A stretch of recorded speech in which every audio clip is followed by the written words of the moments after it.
वरुड शहर हे 45,000 लोकसंख्या वस्तीचं शहर आहे आणि 2019मध्ये ऑक्टोबर महिन्यामध्ये आपण विधानसभा सदस्य झाल्यानंतर या शहरातली जर पहिली कुठली समस्या असेल तर ती होती पिण्याच्या पाण्याची।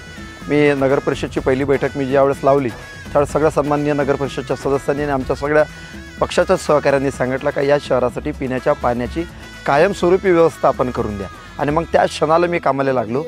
4 महिन्याच्या आतमध्ये DPR तयार केला आणि राज्य सरकारकडे तो DPR TS करून सादर केला आणि राज्य सरकार आदरणीय अजितदादांच्या मार्गदर्शनाखाली 65 कोटी रुपयाची पाणी पुरवठा या वरुड शहराच्या लोकांसाठी मी मंजूर करून घेतली।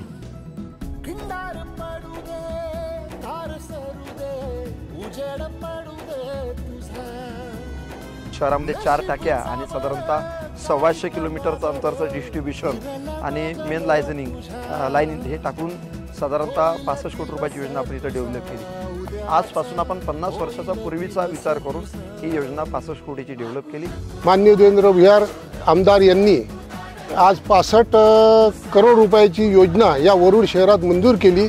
म्हणून या वरुड शहरात एकच टाकी होती पण आज आपल्याला 4 ते 5 टाक्या या वरुड शहरामध्ये दिसत आहे। पाण्याची समस्या पूर्ण वरुड शहराची आमदार साहेबांनी समूळ नष्ट केली त्याबद्दल आम्ही सगळे वरुडवासीय म्हणजे वरुडवासियांतर्फे मी मनीष धोटे आमदार साहेबांचे खरोखर मनातून खूप खूप आभार मानतो।